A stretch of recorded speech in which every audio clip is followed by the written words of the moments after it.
નમસ્કાર દર્શક મિત્રો, બોટાદ દસ્તક ન્યૂઝમાં આપનું હાર્દિક સ્વાગત છે અને હું છું એલડી મકવાણા. આપ જોઈ રહ્યા છો બોટાદ દસ્તક ન્યૂઝ. હવે પછીના સમાચાર વિગતવાર. દર્શક મિત્રો, ભાઈનું કહેવું એવું છે કે મેં 2 બોટલ દારૂ હું વેચું છું કે વેચવા માટે લાવ્યો છું, જેના કારણે પોલીસે મને આટલો બધો માર માર્યો છે.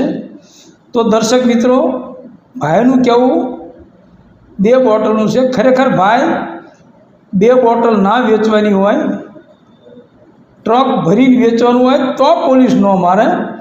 2 બોટલમાં તો પોલીસ મારે જ તે, કારણ કે 2 બોટલમાં એમને બચારાને શું મળે? કારણ કે તમે ટ્રક ભરીને લાવો, આઈસર ભરીને લાવો, પિકઅપ ભરીને લાવો તો તમે એમને કાંઈક આપી શકવાના. હવે 2 બોટલમાં તમને 500 રૂપિયા મળતા હોય, તમે એને શું આપવાના? એટલે આવો ધંધો ભાઈ ન કરાય. ધંધો તમે કરો ને તો ટ્રકનો, આઈસરનો, પિકઅપનો આવો ધંધો કરો. 2 બોટલનો ધંધો નહીં કરવાનો. એટલે આવું તમે કરશો તો ભાઈ પોલીસ મારશે જ તે, અને પોલીસ મારવા માટે જ છે. Botad Dastak news, LD Makwana, Botad.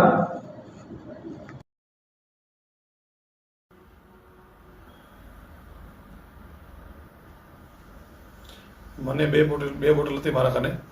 આદિપુર પોલીસે મને પકડ્યો તો મેં કીધું, સાહેબ મારા ધંધો કરું છું, ઘર માટે થોડો ઘણો ધંધો કરું છું. તો મને મારવા માંડ્યા આડેધડ. મેં કીધું, સાહેબ એવું કાંઈ આરોપી નથી જે તમે આડેધડ મારો છો. હું પહેલાં જ મને કંઈક અટક આવી ગયો છે, તમે આડેધડ મારો માં. તો એ કે તું મરી જા, તમારું કાંઈ નથી, તું મરી જા, તમારું કાંઈ લેવા દેવા નથી. તારે જ્યાં જવું ત્યાં જા, અમને કોઈની બીક નથી.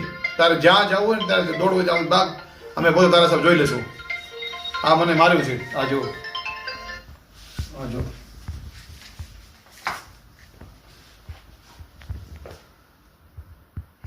બીજે ક્યાં આવી મને માર્યું છે. આ જો હાથમાં મને ફ્રેક્ચર જેવું લાગે છે. કયા અધિકારી હતા તમારા મારવામાં હતા? ને ભાવિનભાઈ હતા, ને પીપી હતા, પુષ્પરાજસિંહ, હરદેવસિંહ હતા, ને અમરીશભાઈ હતા, ને રામજીભાઈ હતા. 5 જણા મારવામાં હતા. તારે જ્યાં જાવું ત્યાં જા, અમને કોઈ ફરક પડતો નથી. અમે ધારશો એ થશે, તું ધારીશ કાંઈ નહીં થાય.